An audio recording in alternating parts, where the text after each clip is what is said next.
आप सभी का स्वागत है। बिहार पुलिस के 21 दिन के 21 मैराथन के आज लगातार तीसरी क्लास में, और मैं हूं रोशन सिंह, आपका जीएस गुरु। और आप सभी बच्चों का जो लगाव मेरे प्रति बढ़ रहा है, उसके लिए सभी बच्चों को तहे दिल से धन्यवाद। बच्चे, आज तीसरी क्लास में लगातार फिर आज हम लोग 100 प्रश्नों का एनालिसिस करेंगे, डिस्कशन करेंगे। और जो डिस्कशन है वो सफलता वाला है, रिजल्ट वाला है। समय बर्बाद ना करेंगे, सीधे चलेंगे हम लोग क्लास की ओर। और आज की पहली क्लास प्रारंभ होती है बच्चे बेकिंग सोडा। यहाँ पे क्या बच्चे? Baking soda. और जो बेकिंग सोडा आप देख रहे हो, इसी बेकिंग सोडा को एक और नाम से जाना जाता है, और इसी को कहा जाता है, बताओ क्या? खाने वाला सोडा। अगर सवाल मिले कि खाने वाला सोडा कौन है, तो बोलना क्या? Baking soda. बेकिंग सोडा को खाने वाला सोडा कहते हैं। तो कहता कि बेकिंग सोडा है जिसे सोडियम क्या कहते हैं? तो सोडियम बाइकार्बोनेट कहते हैं। क्या बोलेंगे? Sodium bicarbonate. अब देखो, दो सवाल मिलता है, एक मिलता है सोडियम कार्बोनेट और एक मिलेगा सोडियम बाइकार्बोनेट। जब कहेगा सोडियम बाइकार्बोनेट तो कहना खाने वाला, और जब कहेगा सोडियम कार्बोनेट तो यही है आपका दोहोबन सोडा। यही है, बताओ क्या बच्चे? दोहोबन सोडा, या इसी दोहोबन सोडा को एक और नाम से जानते हैं, और इसी को कहा जाता दोहोबिया सोडा। दोहोने वाला सोडा, दोहोबन सोडा या दोहोबिया सोडा, बताओ किसको कहेंगे? कैल्शियम किसको कहेंगे? सोडियम कार्बोनेट को कहेंगे। दो सवाल मिल रहा है, बार बार बोल रहे हैं। एक है खाने वाला सोडा, कहना खा पी के बाय बोल के चल जाइएगा। खाइएगा, पीजिएगा, बाय बोलिएगा, चल जाइएगा। बाय से बोलो बाइकार्बोनेट, तो बोलो बेकिंग सोडा किसे कहेंगे? सोडियम बाइकार्बोनेट को। फिर आएगा दोहोबन सोडा कौन है? Sodium carbonate. सोडियम कार्बोनेट को दोहोबन सोडा, खाने वाला सोडा सोडियम बाइकार्बोनेट। बोलो, लाइन क्लियर हो गया बच्चे? दूसरी सवाल की ओर चलें तो दूसरा सवाल आता है, देखो 2011 का जनगणना आपको एकदम ठीक से पढ़ के जाना होगा।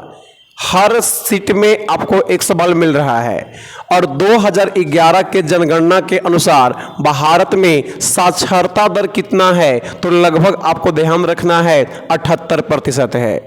2011 के जनगणना के अनुसार भारत का साक्षरता दर लगभग कितना है बच्चे? 78% के आसपास है। जबकि आपको यहाँ पर पिछली क्लास में भी करवाए थे कि भारत में महिला साक्षरता दर पूछेगा।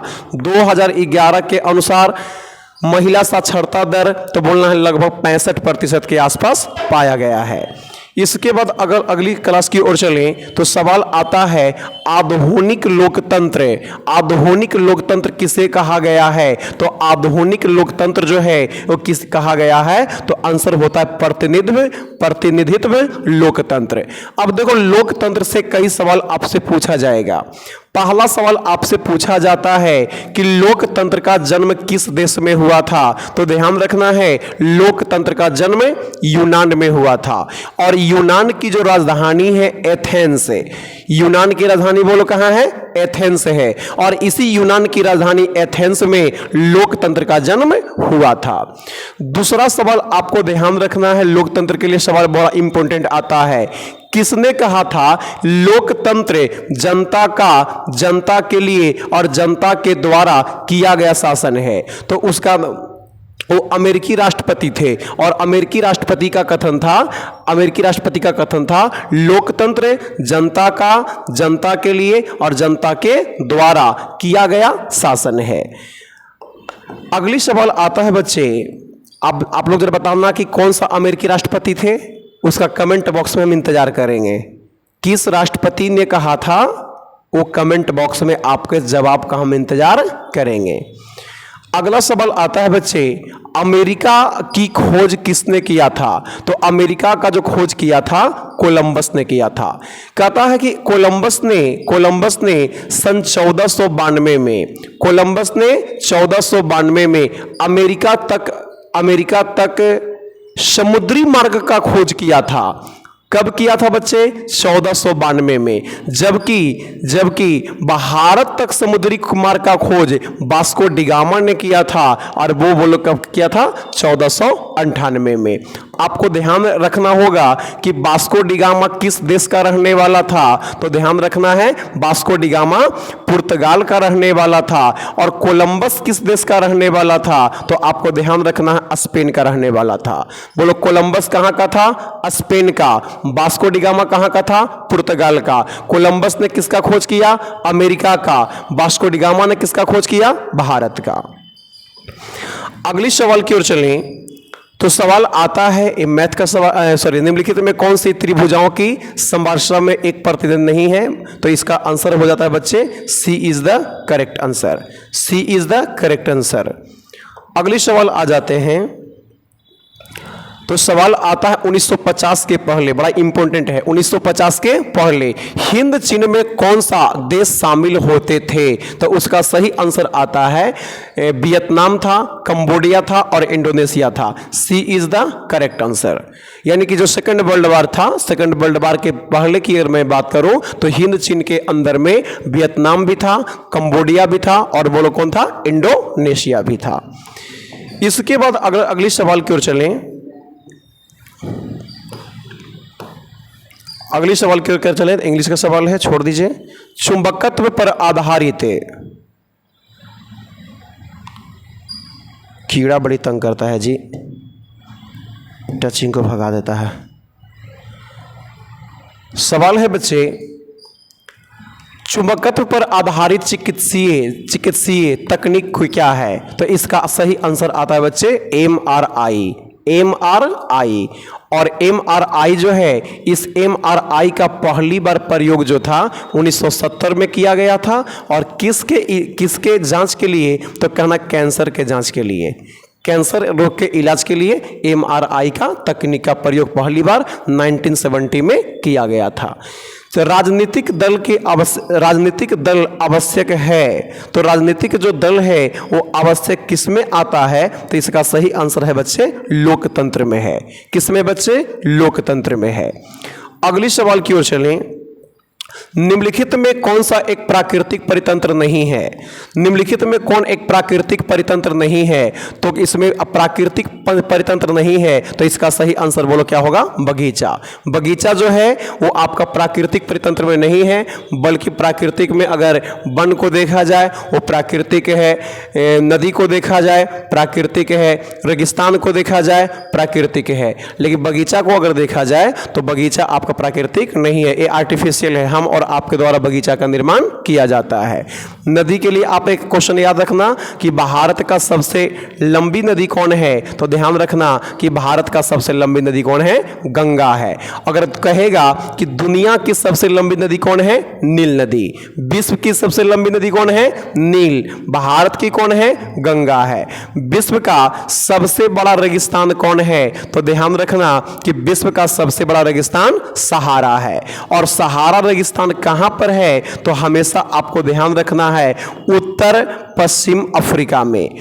उत्तर पश्चिम अफ्रीका में, उत्तर पश्चिम अफ्रीका में रेगिस्तान जो है ये विश्व का सबसे बड़ा रेगिस्तान है।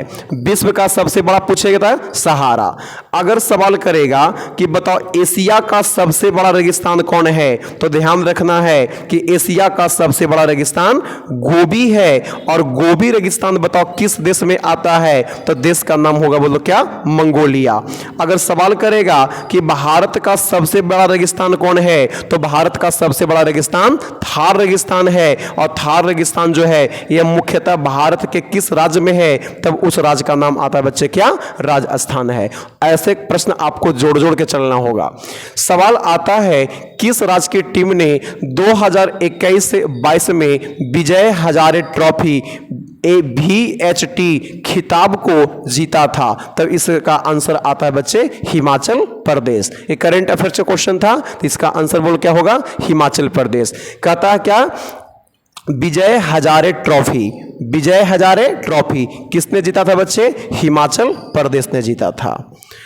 अगला सवाल है, इंग्लिश का सवाल है, प्रतिष्ठित लोकमान्य तिलक राष्ट्रीय पुरस्कार 2021 प्रश्न है बच्चे कि प्रतिष्ठित लोकमान्य तिलक राष्ट्रीय पुरस्कार 2021 किसे सम्मानित किया गया था? किसे सम्मानित किया गया था? तो उस व्यक्ति का नाम आता है बच्चे साइरस एस पूनावाला।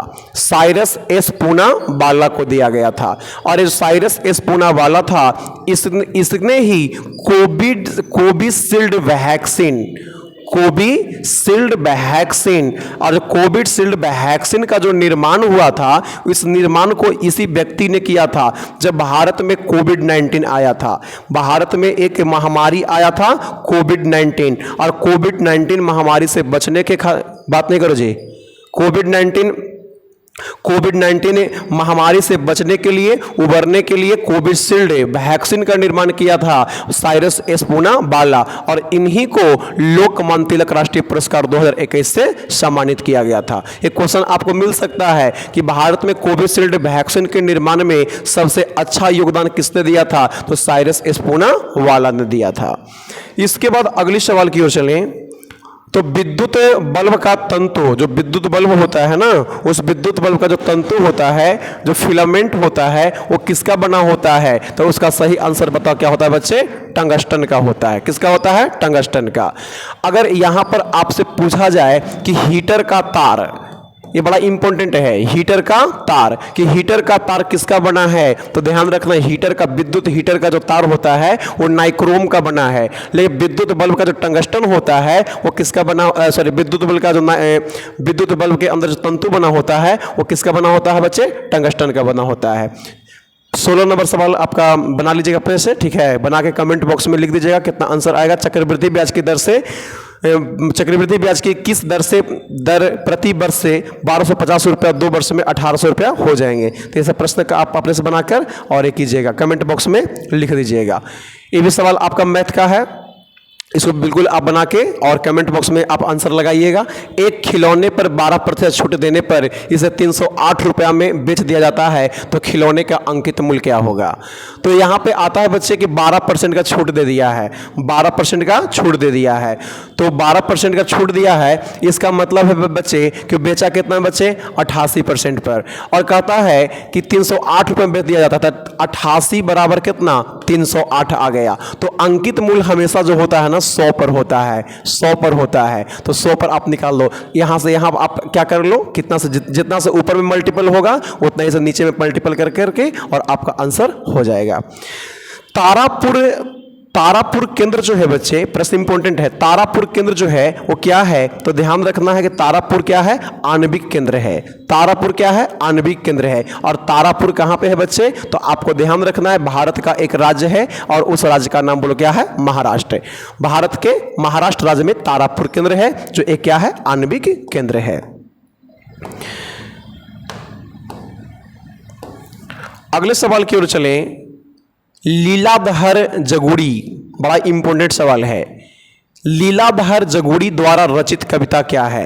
तो लीलाधर जगुड़ी के द्वारा जो रचित कविता है, उस कविता का नाम आता है, कविता का नाम आता है मेरा ईश्वर।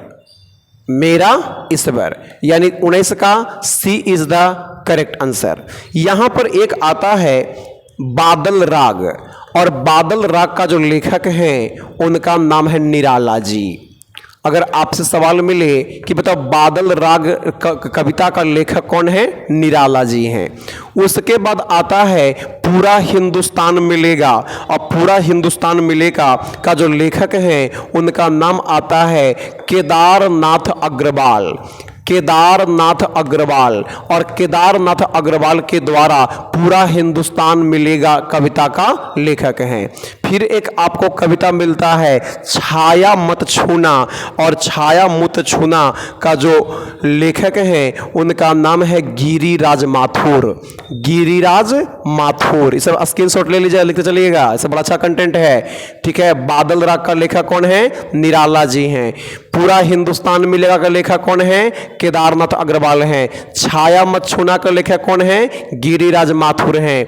और मेरा ईश्वर का लेखक कौन है? तो उनका आंसर आता है लीलाधर जुगड़ी। लीलाधर जुगड़ी।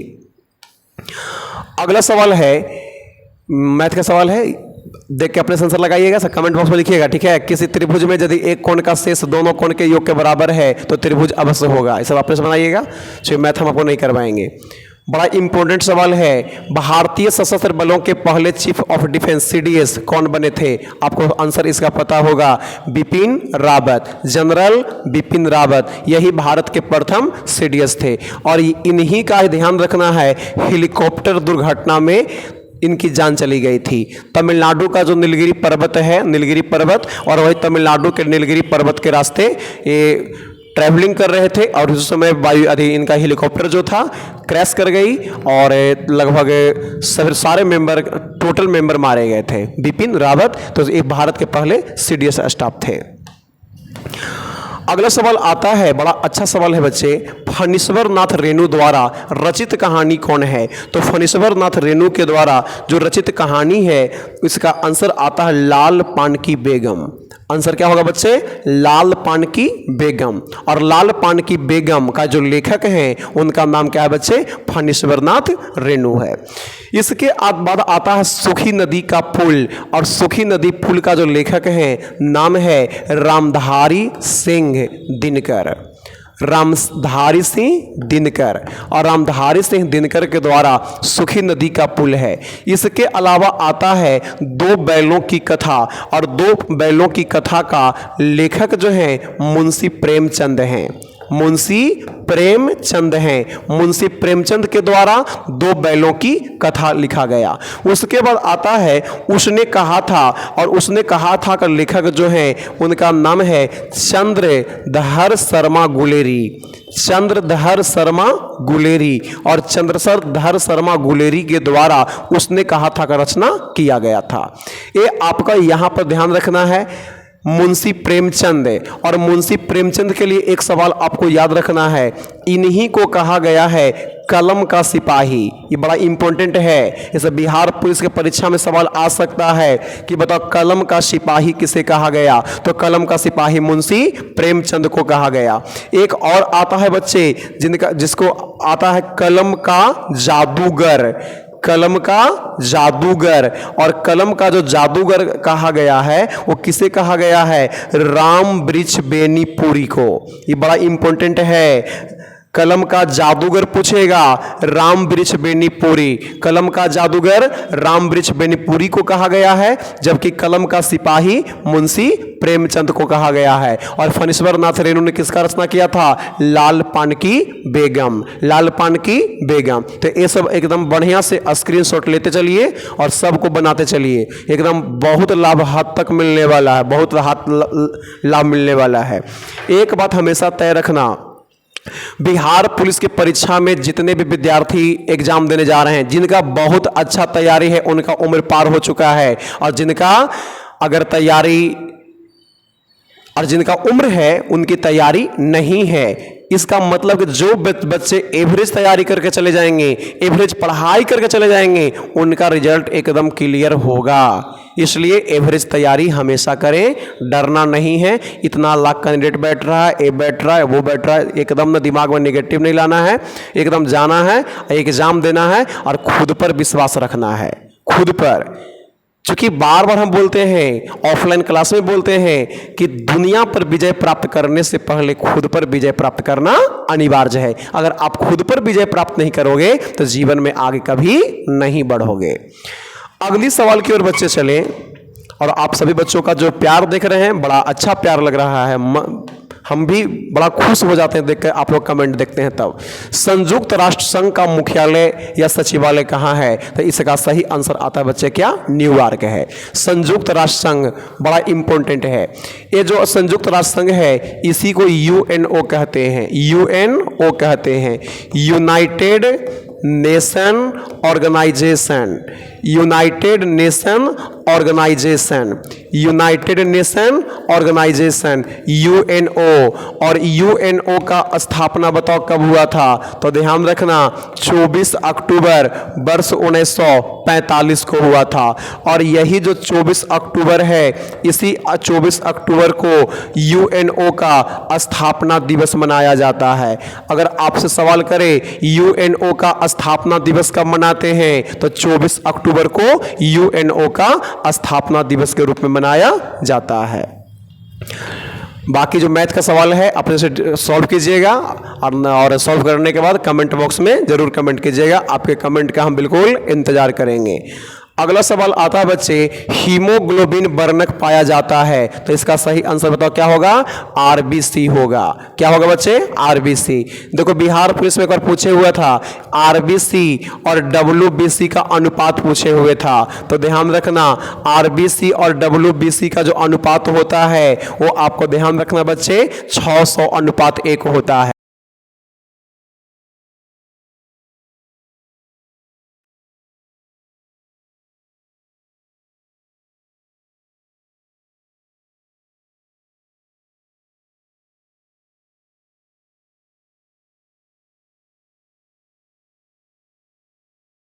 से फेफड़ा से प्रत्येक कोशिकाओं तक, फेफड़ा से कोशिकाओं तक ऑक्सीजन को ढोने का जो कार्य करता है, ऑक्सीजन को पहुंचाने का जो कार्य करता है, वो कौन करता है बच्चे? आरबीसी करता है। आरबीसी करता है। और आरबीसी में कौन सी प्रोटीन पाई जाती है? तो आपको ध्यान रखना है कि आरबीसी के अंदर में हीमोग्लोबिन नामक प्रोटीन पाई जाती है। और हीमोग्लोबिन के अंदर में बताओ क्या पाई जाती है? लोहा। और लोहा के उपस्थिति के कारण ध्यान रखना है कि बताओ ब्लड का रंग कैसा होता है बच्चे? लाल होता है। डब्ल्यूबीसी क्या है? तो ध्यान रखना है ये रोग प्रतिरोधी क्षमता को बढ़ाता है। डब्ल्यूबीसी क्या करता है बच्चे? रोग प्रतिरोधी क्षमता को बढ़ाता है। रोग प्रतिरोधी क्षमता को बढ़ाने का काम कौन करता है बच्चे? डब्ल्यूबीसी करता है।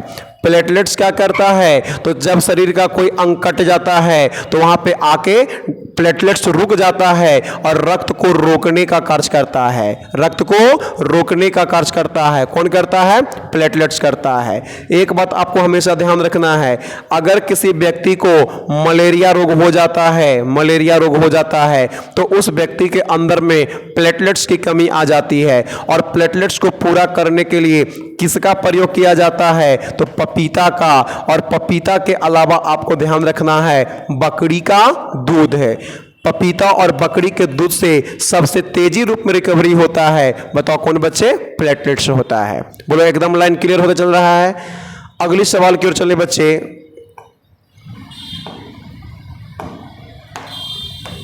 अगली सवाल की ओर चले। इंग्लिश का सवाल है, अपने से देखिएगा बनाकर, अगर बनता है तो ठीक है, नहीं तो उसको देखिएगा।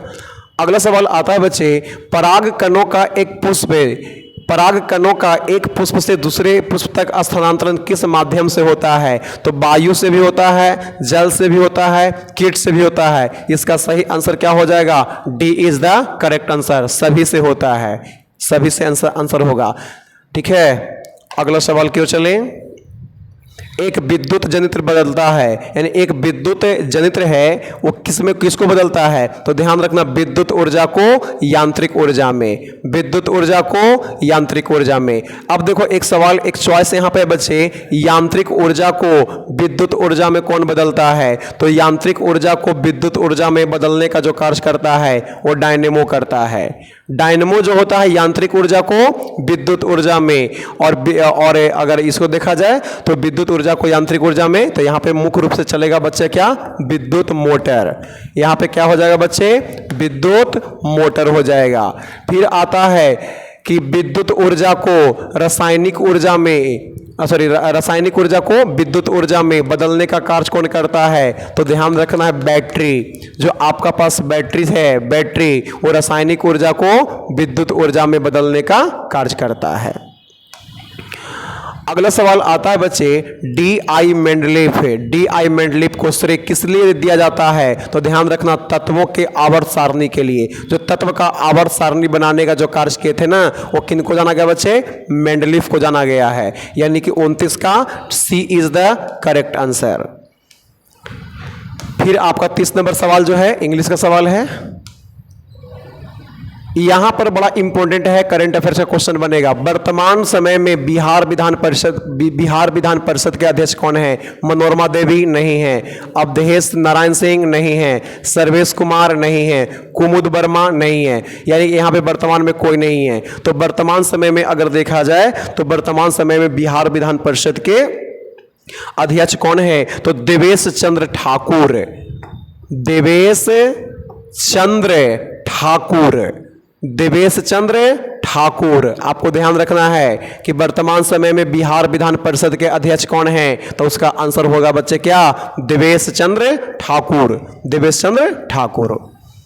अगली सवाल की ओर चलें तो सवाल आता है अनुवांशिकी का जनक किसे कहा गया है? तो अनुवांशिकी का जो जनक कहा गया है इसका सही आंसर आता है बच्चे मेंडल। कि क्या आता है बच्चे? मेंडल। प्रश्न ये भी पूछा है कि मेंडल के द्वारा किस पौधे पर खोज किया गया था? मटर का पौधा पर। ये प्रश्न पूछता है किस पर किया गया था बच्चे? मटर के पौधे पर किया गया था, मटर के पौधे पर किया गया था। प्रथम विश्व युद्ध बड़ा इंपॉर्टेंट है। प्रथम विश्व युद्ध कब प्रारंभ हुआ था? तो आप सभी को पता है कि प्रथम विश्व युद्ध का शुरुआत 1914 में किया गया था। और प्रथम विश्व युद्ध जो था समाप्त कब हुआ था? तो ध्यान रखना है कि प्रथम विश्व युद्ध समाप्त हुआ था 1918 में। दूसरी विश्व युद्ध से पूछेगा तो ध्यान रखना कि दूसरा विश्व युद्ध 1939 से लेकर 1945 तक चला था। अगला सवाल आता है समुद्र का कुछ भी नहीं होता मानो अपनी अबुझ भाषा में कहता रहता है, रेखांकित पद प्रतीक किसको देता है? तो इसका सही आंसर आता है बच्चे किसको देता है? तो समाज को देता है। ये हिंदी का सवाल है, समाज को देता है। अगली सवाल की ओर चलें तो आता है बच्चे खाद्य सुरक्षा का तात्पर्य क्या है? तो इसका आता है खाद्य की उपलब्धता सही है, खाद्य की पहुंच सही है, खाद्य की सामर्थ्य सही है, यानी सही आंसर होगा उपयुक्त सभी। 35 का D is the correct answer. खाद्य सुरक्षा सभी में आएगा, चाहे आपका उपलब्धता हो, चाहे पहुंच हो, चाहे सामर्थ्य हो, D is the correct answer. अगला सवाल आता है निम्नलिखित में कौन, बड़ा इंपॉर्टेंट होगा बच्चे, निम्नलिखित में कौन जुलाई 2021 में अंतरिक्ष में यात्रा करने वाली द्वितीय भारतीय मूल की महिला बनी है? तो इसका सही आंसर आता है शीर्षा बदला। क्या होगा बच्चे? शीर्षा बदला, शीर्षा बदला थी। राष्ट्रीय मानवाधिकार आयोग, राष्ट्रीय मानवाधिकार आयोग का स्थापना किस वर्ष किया गया था? तो आपको ध्यान रखना है वर्ष 1991 में, 1991 में। राष्ट्रीय मानवाधिकार आयोग का मुख्यालय पूछ सकता है तो ध्यान रखना है बच्चे कहाँ पे है? नई दिल्ली में। राष्ट्रीय मानवाधिकार आयोग का मुख्यालय कहाँ है बच्चे? नई दिल्ली में। स्थापना कब हुआ था बच्चे? 1991 में। जितना सवाल है बच्चे सारे प्रीवियस ईयर्स के हैं, सारे विगत वर्षों के पूछेगा सवाल हैं, और लगभग 50% जो क्वेश्चन होता है ना वो प्रीवियस ईयर से ही एग्जाम में आएगा, और बाकी जो एग्जाम क्वेश्चन होंगे वो नए क्वेश्चन आपको मिल सकते हैं। और ये फेरा में मत दौड़िए सिलेबस चेंज हो गया सर, ये चेंज हो गया सर, वो अरे यार सिलेबस चेंज हो गया तो हिस्ट्री की जगह पर संस्कृत नहीं पूछेगा, फारसी नहीं पूछेगा, अरबी नहीं पूछेगा। ये दिमाग से भरम हटाओ तो सिलेबस चेंज हो गया, ये हो गया। अब फाउंडेशन क्लास अगर किए हो मेरे साथ तो कितनों सिलेबस में बदलाव कर लेगा। आपसे सवाल, हर एक सवाल डील होगा यार, सब सवाल डील होगा। बाकी जो है प्रीवियस ईयर को क्वेश्चन हम लोग देखते चल रहे हैं। कुछ यूट्यूबर टीचर जो है व्यू बटोरने के लिए वीडियो चला रहा है, सिलेबस चेंज हो गया, ये हो गया, वो हो गया, डरना नहीं है। भारत का प्रथम परमाणु संयंत्र स्थापित कहाँ किया गया था? तारापुर महाराष्ट्र में किया गया था, तारापुर महाराष्ट्र में किया गया था। इसके बाद सवाल आता है, अगला सवाल क्यों चलें, बैला डीला। तो ध्यान रखो बच्चे, बैला डीला बड़ा इंपॉर्टेंट है रे, बैला डीला। और बैला डीला जो है इस बार दरोगा का पूछा गया सवाल था। बैला डीला जो है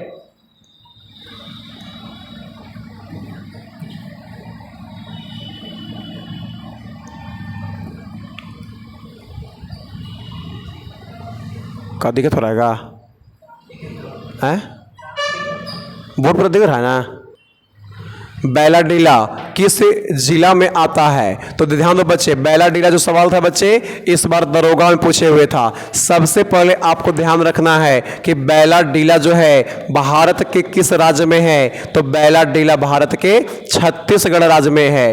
दूसरा सवाल आता है बैलाडीला किसके लिए प्रसिद्ध है? तो आपको ध्यान रखना है कि बैलाडीला जो है बच्चे लौह अयस्क के लिए प्रसिद्ध है। और यही सवाल जो है इस बार, और बात नहीं करो जी, बैलाडीला जो है वो लौह अयस्क के लिए प्रसिद्ध है।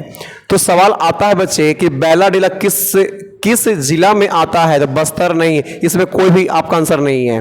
चॉइस आपका चारों गलत है। यहां पे आपको ध्यान रखना है दंतेवाड़ा जिला, दंतेवाड़ा जिला आपको ध्यान रखना है मुख्य रूप से, दंतेवाड़ा जिला। न तो बस्तर है, न तो बैतूल है, न तो खरगोन है, न तो सिंहभूमि है। आंसर क्या होगा?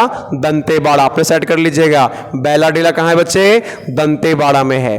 फिर आता है बच्चे सरहुल पर्व कौन मनाता है? तो मुख्य रूप से मुंडा मनाता है। कौन मनाता है बच्चे? मुंडा। और ध्यान रखना मुंडा मुख्य रूप से झारखंड की जनजाति है। आपसे पूछेगा कि मुंडा मुख्य रूप से कहां की जनजाति है? झारखंड की जनजाति है। इसके बाद अगर सवाल चले अमन फसल, अमन फसल किससे संबंधित है? तो अमन फसल जो है ये धान से संबंधित है। अमन फसल किससे संबंधित है? धान से संबंधित है। फिर सवाल अगर चले स्वयं सहायता समूह, स्वयं सहायता समूह में ऋण संबंधी अधिकांश निर्णय लिए जाते हैं किसके द्वारा? तो ध्यान रखना है बच्चों सदस्यों के द्वारा। जो आपको गांव में समूह चलता है उस समूह में देखना जो महिला लोग होती हैं, कोई भी निर्णय होती है ना, वो 10-15 महिलाओं का जो कमेटी होता है उन्हीं महिलाओं के द्वारा एक किया जाता है। तो समूह में कोई भी निर्णय कौन लेने लेगा बच्चे? तो सदस्यों के द्वारा लिया जाता है। किस विकल्प में सही विलोम युग्म है? तो इसका सही आंसर आता है बच्चे गौरव। तो गौरव का विलोम क्या होगा बच्चे? लाघव होगा। गौरव का लाघव यानी 44 का D is the correct answer. अगला सवाल की ओर चलें बच्चे। पृथ्वी की कुल सतह जो पानी से ढका है, तो इसमें सही आंसर जो है अगर एक्चुअल देखा जाए ना तो इसमें कोई ऑप्शन सही नहीं है। एक्चुअल मान आता है बच्चे कितना? 71%।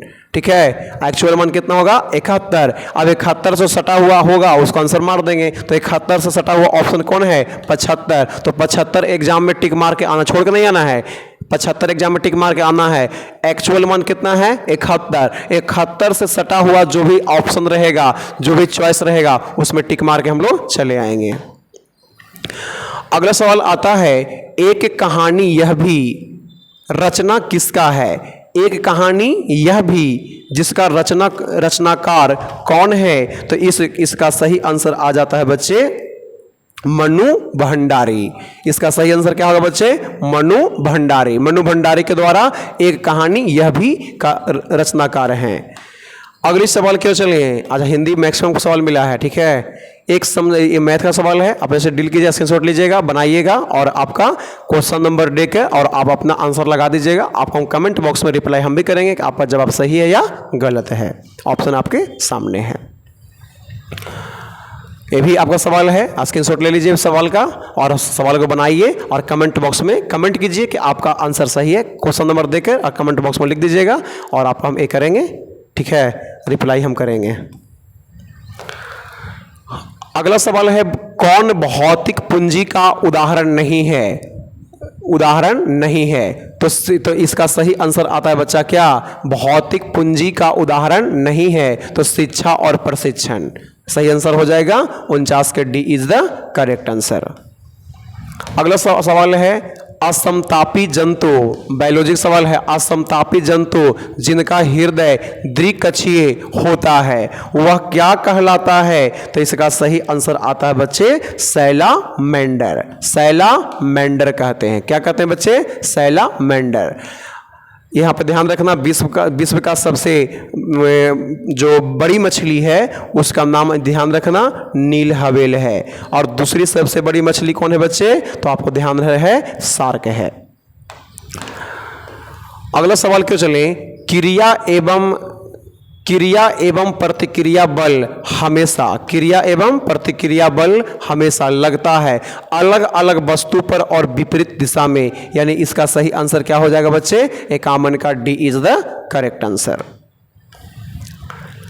अगला सवाल है, निम्न में किस क्षेत्र में मौसमी बेरोजगारी की समस्या होती है? तो मौसमी बेरोजगारी जो मिलता है ना बच्चे, वो कृषि क्षेत्र में मिलता है। मौसमी बेरोजगारी कृषि क्षेत्र में मिलता है।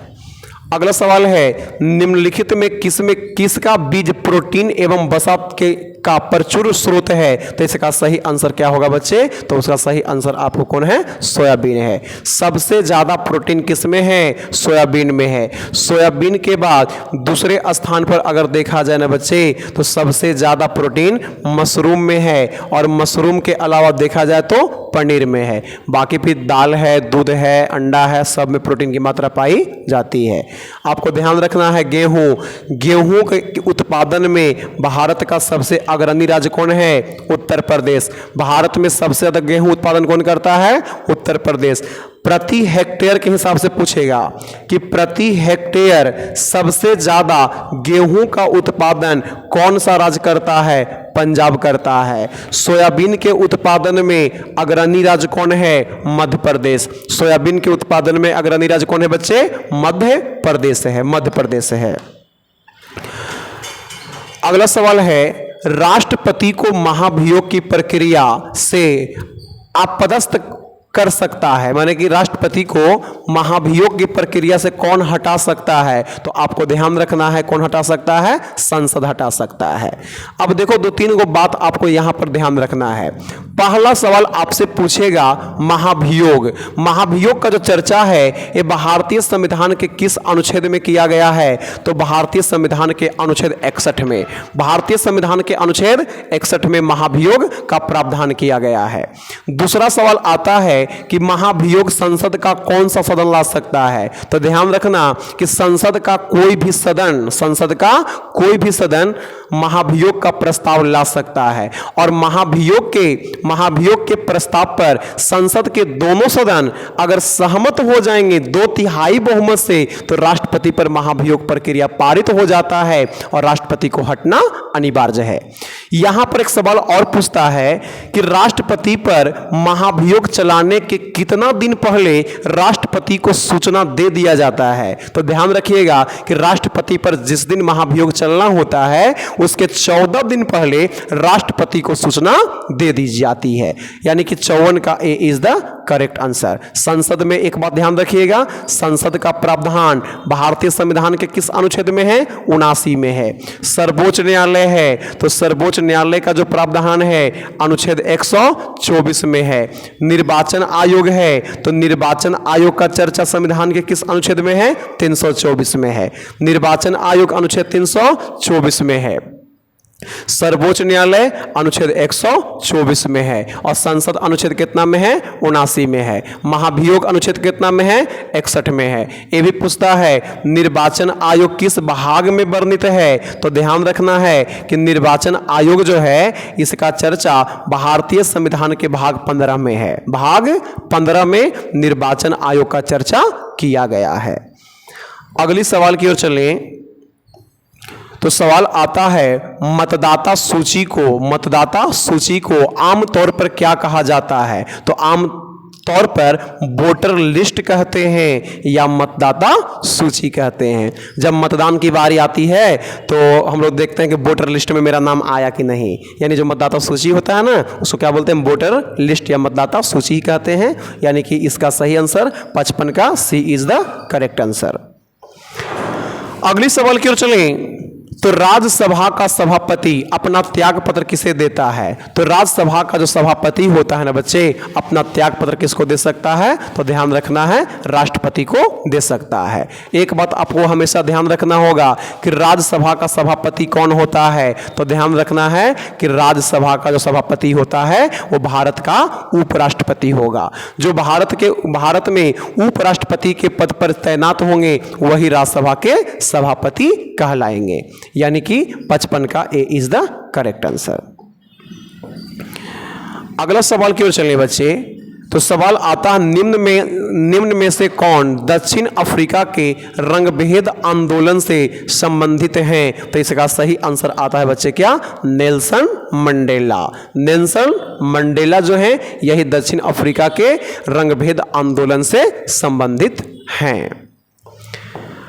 अगला सवाल की ओर चलें। एक पासे को फेंकने पर, मैथ का सवाल है, आपका कमेंट बॉक्स में आपके जवाब का इंतजार करेंगे। एक पासे को फेंकने पर अभाज्य संख्या प्राप्त होने की प्रायिकता क्या है? प्रोबेबिलिटी का सवाल है, आप बनाइएगा इसको। अगला सवाल आता है पंडित बिरजू महाराज का संबंध किससे है? ठीक है, बिरजू महाराज का संबंध है। तो बिरजू महाराज का जो संबंध है बच्चे एक कथक से है। किससे बच्चे? कथक से है। कथकली भरतनाट्यम, तो ध्यान रखिएगा भरतनाट्यम का संबंध कौन राज्य से है? तमिलनाडु से। इस पर वीडियो बनाया हुआ है, जाके चैनल पर खोज लीजिए वीडियो। पूरा जितने भी शास्त्रीय नृत्य हैं उसके पूरी हम वीडियो बना चुके हैं कि कौन सा नृत्यांगना या कौन सा नृत्यकार है, कौन सा संबंधित है, नहीं है, सारा सवाल बनाया हुआ है। कथक, तो कथक में आपको ध्यान रखना है उत्तर भारत। कथक में ध्यान रखना बच्चे क्या? उत्तर भारत। और कथक उत्तर भारत का एकमात्र शास्त्रीय नृत्य है। उत्तर भारत का एकमात्र शास्त्रीय नृत्य कौन है बच्चे? कथक है। कुचिपुड़ी, तो आपको ध्यान रखना है कुचिपुड़ी किस राज्य का है? आंध्र प्रदेश का है। और कथकली में ध्यान रखना है कि कथकली बताओ किस राज्य का है बच्चे? केरल का है।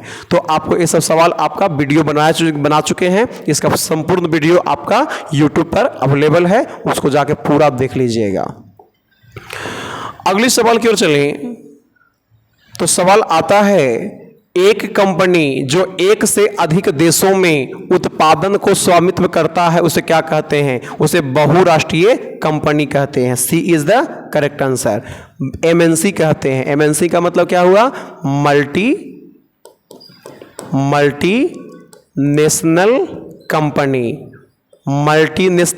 कंपनी कहते हैं। मल्टीनेशनल कंपनी एमएनसी कहते हैं। जैसे मान लीजिए जो भी मोबाइल है, कोई गाड़ी है ना, तो एक से अधिक देशों में जिसका बिक्री है, उत्पादन है, उसको मल्टीनेशनल कंपनी कहते हैं। अगले सवाल की ओर चलें बच्चे। कौन से समूह के सभी शब्द कमल के पर्यायवाची हैं? तो इसका सही है सरोज, पंकज, अरविंद। यानी कि इसका सही आंसर क्या होगा बच्चे? तो C is the correct answer. C is the correct answer. Saroj भी है, पंकज भी है, अरविंद भी है।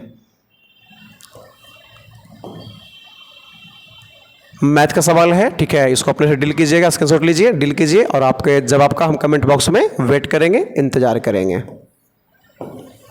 और सबका जवाब हम देंगे कि सही है कि गलत है।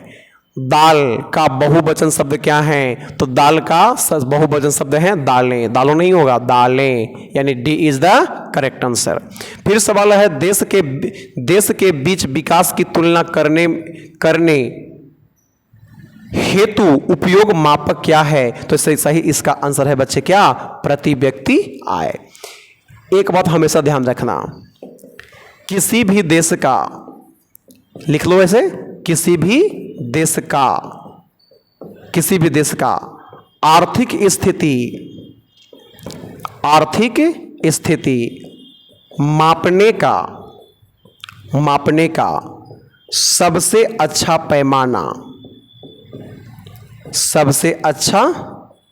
पैमाना प्रति व्यक्ति आय है। यानी कि इसको शॉर्टकट में पीसीआई कह सकते हैं, पर कैपिटा इनकम, प्रति व्यक्ति आय है। ध्यान रखिएगा प्रति व्यक्ति आय का फॉर्मूला क्या होगा? टोटल नेशनल इनकम, इसे पूछता है बाबू, total national income upon total population, मतलब कुल राष्ट्रीय आय बटा कुल जनसंख्या, यही है प्रति व्यक्ति आय। आपको ध्यान रखना है भारत में सबसे ज़्यादा प्रति व्यक्ति आय किस राज्य का है? तो ध्यान रखना है गोवा का है। और भारत में सबसे कम प्रति व्यक्ति आय किस राज्य का है? तो ध्यान रखना है कि भारत में सबसे कम प्रति व्यक्ति आय किसका है? बिहार का है। भारत में पहली बार प्रति व्यक्ति आय का निर्धारण किसके द्वारा किया गया था?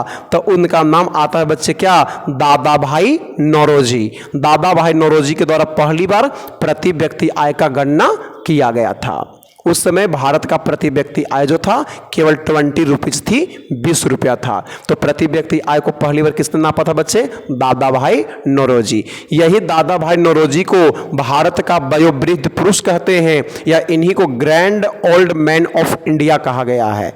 अगर सवाल मिले कि बताओ grand old man of India किसे कहा गया है, तो उनका सही आंसर आता है बच्चे क्या? दादा भाई नौरोजी। यही दादा भाई नौरोजी के द्वारा एक पुस्तक भी लिखा गया था, एक किताब भी लिखा गया था। क्या किताब का नाम आपको याद है? बहुत बार पूछा है, बिहार एसएससी में भी पूछा है, बिहार दरोगा में पूछा है, कई बार बिहार पुलिस में भी ये सवाल पूछे गए हैं कि दादा भाई नौरोजी के द्वारा लिखा गया पुस्तक क्या है। तो ध्यान रखिएगा, द पॉवर्टी, है ना, the poverty un British rule in India. लिख लो, the poverty of un British rule in India. पुस्तक का जो लेखक है बच्चे कौन है? दादा भाई नौरोजी हैं। अगली सवाल की ओर चलें। हड़प्पा के किस स्थल में जलाशय के प्रमाण मिले हैं? तो इसका सही आंसर क्या होगा बच्चे? धौलावीरा। आंसर क्या होगा बच्चे? धौलावीरा।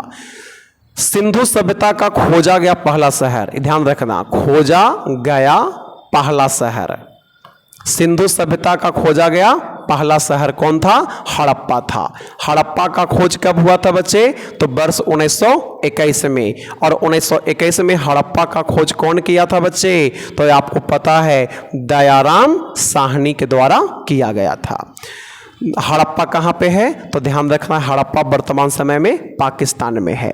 धौलावीरा को देखा जाए बच्चे तो धौलावीरा भी है, ये भी लगभग आपको पाकिस्तान में ही है।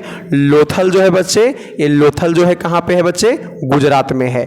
मोहनजोदड़ो जो है ये भी बच्चे कहाँ पे है? पाकिस्तान के सिंध प्रांत में है, मोहनजोदड़ो। इसी मोहनजोदड़ो को मृतकों का टीला कहा गया है। ध्यान रखना, मृतकों का टीला या मुर्दों का टीला किसको कहा गया? मोहनजोदड़ो को कहा गया है। दूसरी सवाल आपसे और पूछता है, सिंध का बाग, सिंध का बाग या सिंध का बगीचा, बताओ किसको कहा गया बच्चे? मोहनजोदड़ो को कहा गया है। लोथल से कई प्रमाण मिले हैं, लोथल से कई प्रमाण मिले हैं। जैसे क्या गेहूं पिसने का चक्की कहां से मिला है? लोथल से मिला है। युगल सावधान अर्थात सती प्रथा का प्रमाण, ये भी बताओ कहां से मिला है बच्चे? लोथल से मिला है। तो ये सब सवाल जो है, हाथी दांत का स्केल है ना, शतरंज का प्रमाण है, ये सब जितने भी मिले हैं कहां से मिले बच्चे? लोथल से मिला है। फास्ट ट्रैक पर आपका हम पूरा रिवीजन करते चलेंगे। सवाल आता है बच्चे, आरबीआई के वर्तमान समय में गवर्नर कौन है? तो इसका सही आंसर है बच्चे क्या? शक्तिकांत दास। शक्तिकांत दास जो हैं वर्तमान समय में reserve bank of India RBI के क्या हैं? गवर्नर हैं। याद रखिएगा, आरबीआई का स्थापना कब हुआ था? 1935 में। अगर आपसे पूछ दे कि आरबीआई एक्ट कब आया था? 1934 में। आरबीआई एक्ट पूछेगा 1934, आरबीआई का स्थापना 1935 और आरबीआई का राष्ट्रीयकरण कब किया गया था? 1949 में किया गया था। देखो, एक सवाल से 2-3 सवाल बढ़ा के ये करते हैं। सवाल आता है, एक दुकानदार ने, मैथ का क्वेश्चन बनाइएगा, एक दुकानदार ने अपनी दुकान के प्रत्येक सामान पर 30% का त्यौहार बटा घोषित किया। विजय ने एक मोबाइल फ़ोन खरीदा, उसे 960 रुपये का बटा डिस्काउंट मिला, तो मोबाइल फ़ोन का अंकित मूल्य क्या था? तो इसमें आपका जो सवाल है आपको बना लीजिएगा, ठीक है। समान तो 70% पर एक करके निकाल 100% निकाल लीजिएगा, ठीक है। 70 बराबर 960 तो 100 बराबर करके निकाल लीजिएगा, निकल जाएगा आपसे। कमेंट बॉक्स में कमेंट कीजिएगा। निम्नलिखित में कौन सी नदी मुहाना एस्चुअरी बनाती है? तो इसका सही आंसर है बच्चे क्या? नर्मदा। सही सही आंसर क्या आंसर होगा बच्चे? नर्मदा है। नर्मदा और नर्मदा के साथ ताप्ती भी जो है ये भी आपका ऐश्वर्य बनाती है। बाकी जो आप देख रहे हो गंगा है, कृष्णा है, गोदावरी है, ये सब ऐश्वर्य नहीं बनाती है, बल्कि ये सब आपका किसका निर्माण करती है? डेल्टा का। ठीक है, ये सब डेल्टा बनाती है। नर्मदा और ताप्ती क्या बनाती है? ऐश्वर्य। ऐश्वर्य क्या है? तो जिस नदियों के मुहाना पर डेल्टा का निर्माण नहीं होता है उसी को क्या कहते हैं बच्चे? ऐश्वर्य कहते हैं। अब देखो जैसे गंगा, तो गंगा जो है बच्चे, गंगा कहाँ गिरती है? तो आपको ध्यान रखना है, गंगा गिरती है बंगाल की खाड़ी में। गंगा कहाँ गिरती है बच्चे? तो बंगाल की खाड़ी में। कृष्णा भी कहाँ गिरती है बच्चे? बंगाल की खाड़ी में। गोदावरी भी कहाँ गिरती है बच्चे? बंगाल की खाड़ी में। लेकिन नर्मदा कहाँ गिरती है सर? तो आपको ध्यान रखना है, नर्मदा गिरती है अरब सागर में। और नर्मदा के लिए याद रखिएगा, नर्मदा नदी जो है पश्चिमी प्रवाह की सबसे लंबी नदी है। ठीक है, पश्चिमी प्रवाह की सबसे लंबी नदी, पश्चिमी प्रवाह की सबसे लंबी नदी, सबसे लंबी नदी है। पश्चिमी प्रवाह की सबसे लंबी नदी कौन है बच्चे? नर्मदा है। गोदावरी में आपको ध्यान रखना है, दक्षिण भारत की सबसे लंबी नदी कौन है बच्चे? गोदावरी। दक्षिण भारत या प्रायद्वीपीय भारत की सबसे लंबी नदी कौन है बच्चे? गोदावरी नदी है। इसी गोदावरी नदी को अर्ध गंगा भी कहते हैं, इसी को वृद्ध गंगा भी कहते हैं। अर्ध गंगा, वृद्ध गंगा, दक्षिण गंगा, ये सब जो को जानते हैं बच्चे, किसको जानते हैं? गोदावरी को जाना गया है। फिर सवाल आगे की ओर चलें तो सवाल आता है, भारत में संप्रभु कौन है? तो भारत का जो संप्रभु है बच्चे, ये भारत के लोग हैं, भारत की जनता। तो भारत की जनता में संप्रभुता है। संप्रभु का अर्थ क्या होता है बच्चे? तो आपको अर्थ याद रखना है, अर्थ होता है सर्वोच्च शक्ति। अर्थ क्या होता है बच्चे? सर्वोच्च शक्ति होता है। अगले सवाल की चलें, बिहार दिवस मनाया जाता है। तो आपको ध्यान रखना है कि बिहार दिवस कब मनाते हैं बच्चे? तो 22 मार्च को बिहार दिवस मनाया जाता है। इसी 22 मार्च को क्या हुआ था? तो आपको ध्यान रखना है कि बंगाल से बिहार को अलग किया गया था। बंगाल से बिहार को अलग किया गया था और बंगाल से बिहार अलग होने के कारण 22 मार्च को बिहार दिवस मनाया जाता है। 65वीं बीपीएससी का पीटी पूछा था यही क्वेश्चन कि 22 मार्च को बिहार दिवस क्यों मनाते हैं? चॉइस दे दिया था, इसी दिन महात्मा गांधी पहली बार बिहार आए थे। गलत जवाब, बंगाल से बिहार अलग हुआ था जिसके कारण बिहार दिवस मनाया जाता है। 22 अप्रैल है, तो 22 अप्रैल को बताओ क्या कौन दिवस मनाएंगे? 22 अप्रैल को किस दिवस के रूप में मनाया जाता है? तो 22 अप्रैल को लगभग आपका जल दिवस के रूप में मनाते हैं। अगला सवाल करें सर, निम्न में उपार्जित लक्षण है। तो उपार्जित, एक क्वेश्चन गलत हो जाएगा, उपार्जित लक्षण नहीं, यहाँ पे शब्द का प्रयोग होगा तो बिल्कुल सही हो जाएगा। निम्न में उपार्जित लक्षण नहीं है।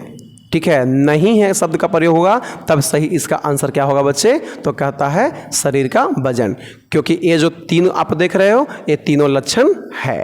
ठीक है, तीनों लक्षण है। यहाँ पे क्वेश्चन रॉन्ग है, उपार्जित लक्षण नहीं होगा तब आंसर होगा बच्चे क्या? शरीर का वजन। उपार्जित लक्षण के 3 लक्षण होता है, नेत्र का रंग बदलना, त्वचा का रंग बदलना और बालों की प्रकृति बदलना। अगले सवाल की ओर चलें, इंग्लिश का सवाल है, अगर आपसे बनता है तो बनाइएगा। तृतीयक क्षेत्र में सम्मिलित गतिविधि नहीं है। तृतीयक क्षेत्र में नहीं है तो इसका सही आंसर क्या होगा बच्चे? पशुपालन नहीं होगा। जो तृतीयक क्षेत्र होता है ना बच्चे, तृतीयक क्षेत्र होता है ना, इसी तृतीयक क्षेत्र को क्या कहते हैं? तो इसी को सेवा क्षेत्र कहा गया है। ठीक है, क्या बोलेंगे? सेवा क्षेत्र कहा गया है। और जो प्राथमिक क्षेत्र होता है, तो प्राथमिक क्षेत्र में क्या क्या आता है? तो प्राथमिक क्षेत्र में कृषि आता है, प्राथमिक क्षेत्र में पशुपालन आता है। जैसे लिख दें यहाँ पे, प्राथमिक क्षेत्र में क्या आता है बच्चे? कृषि आता है। इसमें क्या आता है? पशुपालन आता है। इसमें और क्या आता है बच्चे? खनन आता है। इसमें और क्या आता है बच्चे? मत्स्य पालन आता है। ये सब जो आता है प्राथमिक में आता है। बाकी सेवा से संबंधित नर्सिंग होम हो गया, कुरियर हो गया, होटल हो गया, है ना, यातायात के साधन हो गए, संचार के साधन हो गए, ये सब जो आता है ना बच्चे वो किस में आता है? तो तृतीय क्षेत्र में आता है। तो यातायात है ही, व्यापार है ही, संदेश वाहन है ही। ये तीनों जो है, ये तीनों जो क्या कर रहा है? ये सेवा प्रदान कर रहा है। ये तीनों क्या कर रहा है, सेवा प्रदान कर रहा है। ये सेवा क्षेत्र में तीनों है, ये पशुपालन सेवा में नहीं आता है। पशुपालन किस में आता है बच्चे? प्राथमिक क्षेत्र में आता है। इस बार बिहार दरोगा के पीटी में भी यहाँ से एक सवाल दिया हुआ था कि निम्न में कौन प्राथमिक क्षेत्र का अंग है। ठीक है, अगली सवाल की ओर चलें। 100 साल पहले किस देश में नाजी पार्टी का स्थापना हुआ था? तो नाजी पार्टी का स्थापना कहाँ हुआ था बच्चे? तो ध्यान रखना है, जर्मनी में। और जर्मनी में नाजी पार्टी का स्थापना कौन किया था? हिटलर। ध्यान रखिएगा, नाजी पार्टी का स्थापना कौन किया था? हिटलर किया था। कहाँ पे किया था बच्चे? जर्मनी के अंदर में किया था। अगली सवाल की चलें। भारत में सबसे ज्यादा कौन सा वन फैला हुआ है? भारत में सबसे ज्यादा किस प्रकार की वन जो है वो भारत में सबसे ज्यादा पाया गया है? तो इसका सही आंसर आता है बच्चे, उष्णकटिबंधीय सदाबहार वन पाए जाते हैं, यानी B is the correct answer. जहां पे दलदली भाग होता है, ध्यान रखना, जहां पे दलदली भाग होता है तो दलदली भाग में जो वन पाए जाते हैं वो मैंग्रोव वन कहलाते हैं। क्या कहलाते हैं बच्चे? मैंग्रोव वन कहलाते हैं। सही उत्तर का चयन कीजिए। संत कबीर का प्रारंभिक जीवन कहाँ बीता था? तो संत कबीर जो थे, कबीर दास जो थे, कबीर का जो प्रारंभिक जीवन बीता था वो कहाँ बीता था बच्चे? तो वाराणसी में बीता था। कहाँ? वाराणसी में। कबीर का में ध्यान रखिएगा, पूछता है दोहा का लेखक कौन है? कबीरदास हैं। होली का लेखक कौन है? कबीरदास हैं। शब्द का लेखक कौन है? कबीरदास हैं। दोहा है, होली है, शब्द है, ये सब का लेखक कौन है बच्चे? कबीरदास हैं। और कबीरदास का प्रारंभिक जीवन कहाँ बीता था? वाराणसी में, बनारस में बीता था। सुंदरी वृक्ष पाए जाते हैं, कहाँ पे पाए जाते हैं? तो आपको ध्यान रखना है कि सुंदरी वृक्ष पहली क्लास में करवाए थे कि सुंदरी वृक्ष जो सबसे ज़्यादा पाई जाती है ये सुंदरबन डेल्टा में पाई जाती है। सुंदरबन डेल्टा में सबसे ज़्यादा पाई जाती है। और सुंदरबन जो डेल्टा है बच्चे, अभी कंसेप्ट बताए थे कि सुंदरबन जो डेल्टा है बच्चे वो दलदली भाग है। और जो दलदली भाग होता है ना बच्चे, वहाँ पे कैसा वन है? तो पिछला स्लाइड पर करवाए थे मैंग्रोव वन, यानी कि 77 का B is the correct answer. अगली सवाल करें कि बादल या कोहरा, केमिस्ट्री का सवाल है, बादल या कोहरा किस कोलाइडी निकाय का उदाहरण है? तो ध्यान रखना है, द्रव में ठोस द्रव में परिक्षिप्त होना, यानी कि 78 का D is the correct answer. D is the correct answer. फिर शब्द आता है बच्चे कि संज्ञा शब्द जहर में इला प्रत्यय जोड़ने से कौन सा विशेषण का निर्माण होगा? तो जहर में अगर इला शब्द को जोड़ देते हैं तो हो जाता है क्या? जहरीला। जहरीला क्या होगा बच्चे? जहरीला। जहरीला नहीं होगा, जहरीला होगा, है ना। जहर में इला को जोड़ेंगे तो जहरीला। हिंदी का सवाल था। भारत में बजट निर्माण का कार्य कौन करता है? तो भारत में जो बजट निर्माण का कार्य करता है बच्चे वो वित्त मंत्रालय करता है। बजट का निर्माण कौन करेगा बच्चे? वित्त मंत्रालय के द्वारा बजट का निर्माण किया जाता है। यहाँ पे एक ध्यान रखिएगा, बजट निर्माण से एक शब्द आपको ध्यान रखना है, हलवा खाने की रस्म। ये बड़ा इंपॉर्टेंट है, हलवा खाने की रस्म। हलवा खाने की रस्म का संबंध किससे है? तो बजट निर्माण से है। अब देखो, अगर बच्चा को यहाँ पे ब्रेक नहीं लगाएं, अब पेपर में प्रश्न कर दे कि हलवा खाने की रस्म किससे है, तो बच्चा हलवा के नाम से एकदम गुड न्यूज खोजने लगता है कि अच्छा हलवा। और कहीं वहाँ पे छठिहार उठिहार अगर ऑप्शन में मिल गया तो पक्का पक्की मार के आएगा। तो हलवा खाने की रस्म का संबंध जो है ना बच्चे वो किससे है? तो बजट निर्माण से है। इसी दिन हलवा चलता है, हलवा खाने के बाद बजट लिखने की प्रक्रिया प्रारंभ हो जाती है। अगला सवाल आता है अक्षय नवीकरणीय ऊर्जा का स्रोत का उदाहरण क्या होगा बच्चे? तो इसका सही आंसर कोयला है। क्या है बच्चे? कोयला। भारत में सबसे ज्यादा कोयला किस क्षेत्र में है? तो आपको ध्यान रखना है कि भारत में सबसे ज्यादा कोयला जो मिलेगा गोंडवाना लैंड में मिलेगा, गोंडवाना क्षेत्र में मिलेगा। पेट्रोलियम की बात किया जाए तो भारत में सबसे ज्यादा पेट्रोलियम कहां से निकाली जा रही है? तो एक बात, दो तीन को बात यहां पे ध्यान रखो। पहले पूछता है भारत में पहली बार, अगर सवाल करे भारत में पहली बार पेट्रोलियम को कहां से निकाला गया था? तो असम का एक जगह पड़ता है डिगबोई, असम के डिगबोई से पहली बार पेट्रोलियम को निकाला गया था। फिर आता है दूसरा सवाल कि सबसे ज्यादा पेट्रोलियम को कहां से निकाला जा रहा है? तो सबसे ज्यादा पेट्रोलियम को निकाला जा रहा है तो उसका सही आंसर है बच्चे क्या? बॉम्बे हाई से। फिर आता है कि पेट्रोलियम की रिफाइनरी और रिफाइनरी से दो सवाल आता है, रिफाइनरी से दो सवाल आता है। पहला आता है बच्चा, पहला आता है और दूसरा आता है बड़ा। तो अगर पहला पूछेगा तो पहला आपको डिगबोई है, पहला कौन है बच्चे? डिगबोई है। और सबसे बड़ा अगर पूछेगा ना बच्चे तो सबसे बड़ा कौन है? जामनगर। सबसे बड़ा पूछे रिफाइनरी जामनगर, सबसे पहला रिफाइनरी डिगबोई, सबसे ज्यादा निकाला जा रहा है बॉम्बे हाई। पहली बार निकाला गया बच्चे कहां से? तो डिगबोई से निकाला गया था। तो लाइन क्लियर हो गया। अगली सवाल की ओर चलें।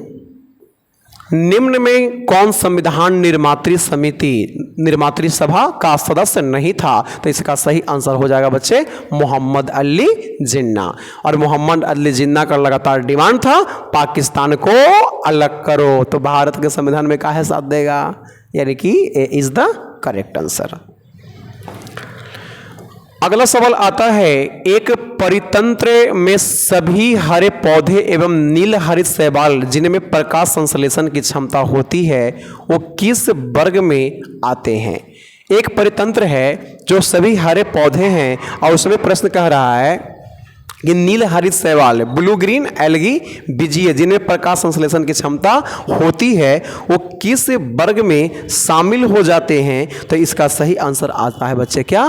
तो आपको प्रकाश संश्लेषण हो रहा है तो प्रकाश संश्लेषण का मतलब हो गया कि भोजन का निर्माण स्वयं कर रहा है और भोजन का निर्माण स्वयं कर रहा है, तो इसका आंसर क्या हो जाएगा बच्चे? उत्पादक हो जाएगा। क्या होगा बच्चे? उत्पादक होगा। अगली सवाल की ओर चलिए। तो परख जो हाल ही में खबरों में रहा, करंट अफेयर्स है, परख जो है हाल ही में खबरों में रहा किस क्षेत्र से जुड़ा हुआ पोर्टल है? किस क्षेत्र से जुड़ा हुआ पोर्टल है? तो इसका सही आंसर आता है बच्चे क्या? निवेश सलाह। इसका सही आंसर क्या होगा बच्चे? निवेश सलाह से जुड़ा है, निवेश सलाह से जुड़ा है। सर रिवीजन एकदम बढ़िया से करके जाओ, 21 दिन में यार तुम लोग को बहुत बना देंगे, बहुत बस विश्वास जमा के बैठे रहना है। जापान एक विकसित धनवान देश है। वाह, सही बात है, जापान बहुत आगे निकल चुका है। जापान जो है एक विकसित धनवान देश है, जिसका कारण क्या है? तो मानव संसाधन में निवेश द्वारा। यानी सही आंसर क्या है बच्चे? ए इज द करेक्ट आंसर। उस संसाधन पर विशेष बल दिया। हमारा भारत विकासशील है, क्यों? हमारे पास संसाधन का अभाव है, हमारे पास संसाधन की कमी है। अगली सवाल की ओर करें तो यहां पे आता हिंदी का सवाल है, जितेंद्रिय शब्द का सही संधि विच्छेद क्या होगा? तो इसका सही आंसर आता है क्या बच्चे? तो जीत में इंद्रियां को जोड़ेंगे तो जितेंद्रिय बन जाएगा। ए इज द करेक्ट आंसर। मृदा, एक दिन हम हिंदी का विशेष कक्षे रख देंगे, जितना संधि उन्धि का सवाल है ना सब बन जाएगा। कितना लोग को लगता है कि हिंदी का स्पेशल क्लास चलना चाहिए सर? एक बार यूट्यूब पर जम के जरा एक बार कमेंट बॉक्स में आप लोग हाजिरी लगाइए, ताकि हम भी दिल खोल के हिंदी का बैच पूरा क्लास करवा सकें यूट्यूब पर। मृदा अपरदन को रोका जा सकता है कैसे? तो ध्यान रखना, बना रोपण करके, वृक्ष को लगाकर हम मृदा अपरदन को, मिट्टी के कटाव को रोक सकते हैं। ये सब सवाल सोच के बनाने वाला सवाल है। भारत के निहाल सरीन का संबंध निम्नलिखित में किस खेल से जुड़ा है? तो इसका सही आंसर आता है बच्चे क्या? शतरंज से है। क्या बच्चे? शतरंज से है। इस्पात तथा लोहे को जंग से सुरक्षित रखने के लिए उन पर यश दलेपन की प्रक्रिया की एक पतली परत चढ़ाई जाती है वह जो किसका बना होता है, तो जिंक का बना होता है, अर्थात बच्चे क्या कहेंगे, जस्ता का बना होता है, जस्ता का बना होता है। 90 नंबर सवाल, 91 नंबर सवाल जो है आपका हिंदी का है। उत्तर दक्षिण गलियारा किसको किसको जोड़ता है, तो उत्तर दक्षिण गलियारा जो है ये श्रीनगर को कन्याकुमारी से जोड़ता है, यानी कि सी इज द करेक्ट आंसर। और इसी को कहते हैं बच्चे NH44। NH44 यही है भारत का सबसे लंबा राष्ट्रीय मार्ग है। भारत का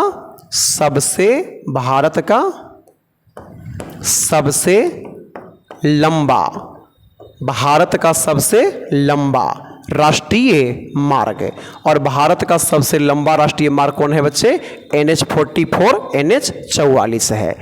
इसके बाद आता है बच्चे सिलचर से पोरबंदर, और इसी को कहते हैं पूरब पश्चिम गलियारा। इसी को क्या कहेंगे बउआ रे, पूरब पश्चिम गलियारा।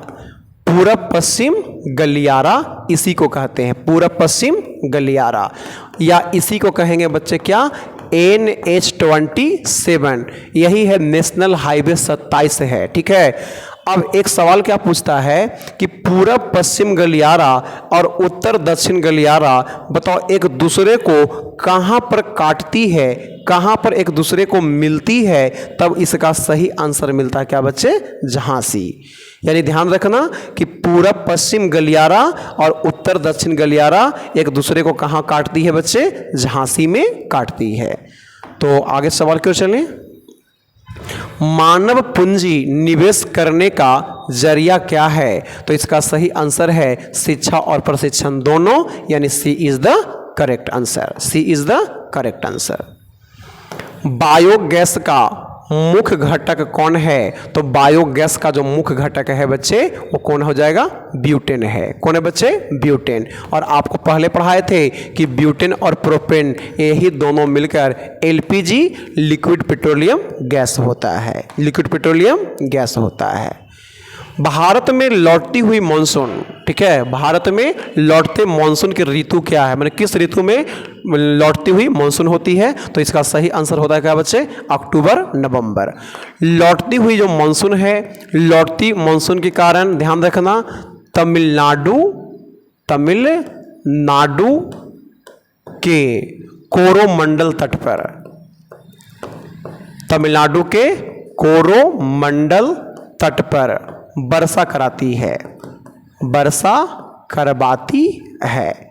तमिलनाडु का जो कोरोमंडल तट है उस पर वर्षा किस मानसून के कारण होती है, लौटती हुई मानसून, या लौटती हुई जो मानसून होता है ना, इसी को उत्तर पूर्व मानसून कहते हैं। यही है क्या बच्चे, उत्तर पूर्व मानसून, या इसी को एक और नाम से जानते हैं बच्चे, इसी को प्रत्यावर्ती मानसून कहते हैं। इसी को क्या बोलेंगे, प्रत्यावर्ती मानसून कहते हैं, या बवरे इसी को शीतकालीन मानसून कहते हैं। देखो कितना नाम जानेंगे, अगर जब कहें लौटते हुए मानसून तो उत्तर पूर्व मानसून भी कह सकते हैं, इसी को प्रत्यावर्ती मानसून भी कह सकते हैं, और इसी को शीतकालीन मानसून के नाम से भी जाना जाता है। और ये लौटती है अक्टूबर नवंबर में, और इसी मानसून के कारण तमिलनाडु के कोरोमंडल तट पर वर्षा जाड़े के दिनों में होता है। चूंकि अक्टूबर नवंबर का माह है तो अक्टूबर नवंबर में जाड़ा का दिन है, तो क्वेश्चन दे देगा कि जाड़े के दिनों में किस राज्य के तटीय क्षेत्रों पर वर्षा होती है, तो उसका आंसर आपको मिल सकता है क्या, तमिलनाडु। कौन नाडु, तमिलनाडु। 1917 में देश की पहली जूट मिल का स्थापना कहाँ किया गया था, तो इसका सही आंसर बच्चे क्या हो जाएगा, कलकत्ता। भारत में 1917 में पहली बार जूट मिल का स्थापना कहाँ हुआ था बच्चे, कलकत्ता। कहाँ हुआ था बच्चे, कलकत्ता में हुआ था। अगला सवाल क्या कहता है, कर्नाटक में होने वाली ग्रीष्म ऋतु की वर्षा को क्या कहते हैं, तो कर्नाटक में जो ग्रीष्म ऋतु में वर्षा होती है इस वर्षा को आम्र वर्षा कहते हैं। इसी को क्या कहेंगे बच्चे, आम्र वर्षा के नाम से जाना जाता है, आम्र वर्षा कहते हैं। सविनय अवज्ञा आंदोलन किस यात्रा से शुरू हुआ था, तो ध्यान रखना है सविनय अवज्ञा आंदोलन, तो आपको हमेशा ध्यान रखना है 1930 का दांडी यात्रा, 1930 का दांडी यात्रा। एक कंसेप्ट यहाँ पे बता दें ताकि काफ़ी इम्पोर्टेंट हो जाएगा, ठीक है, काफ़ी इम्पोर्टेंट रहेगा, काफ़ी महत्वपूर्ण है। 12 मार्च 1930, 12 मार्च 1930 और 12 मार्च 1930 को दांडी यात्रा प्रारंभ हुआ था। दांडी यात्रा प्रारंभ हुआ था और दांडी यात्रा जो प्रारंभ हुआ था वो साबरमती आश्रम से। दांडी यात्रा प्रारंभ कब हुआ था बच्चे? तो कहना साबरमती आश्रम से। और 6 अप्रैल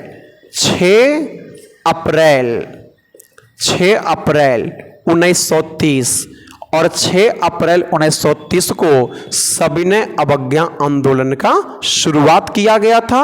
और सविनय अवज्ञा आंदोलन का शुरुआत कहाँ से हुआ था बच्चे? दांडी से। दांडी यात्रा शुरू हुआ था साबरमती आश्रम से और सविनय अवज्ञा आंदोलन शुरू कहाँ से हुआ बच्चे? दांडी से। बड़ा इंपॉर्टेंट है, जब पूछे सविनय अवज्ञा आंदोलन तो दांडी से, जब कहे दांडी यात्रा तो कहना साबरमती आश्रम से। और जो दांडी यात्रा है, इसी दांडी यात्रा को एक और नाम से जानते हैं, इसी को नमक सत्याग्रह आंदोलन भी कहते हैं, नमक सत्याग्रह आंदोलन। और इस आंदोलन का शुरुआत जो किए थे वो किनके द्वारा किया गया था? तो उनका नाम आता है बच्चे क्या? महात्मा गांधी, है ना, महात्मा गांधी के द्वारा किया गया था। अगला सवाल आता है कि लेनिन है ना, लेनिन का उत्तराधिकारी कौन बना था? तो लेनिन का उत्तराधिकारी कौन बना था बच्चे? तो कहना स्टालिन बना था। लेनिन का उत्तराधिकारी कौन बचा था बच्चे? तो कहना स्टालिन बना था।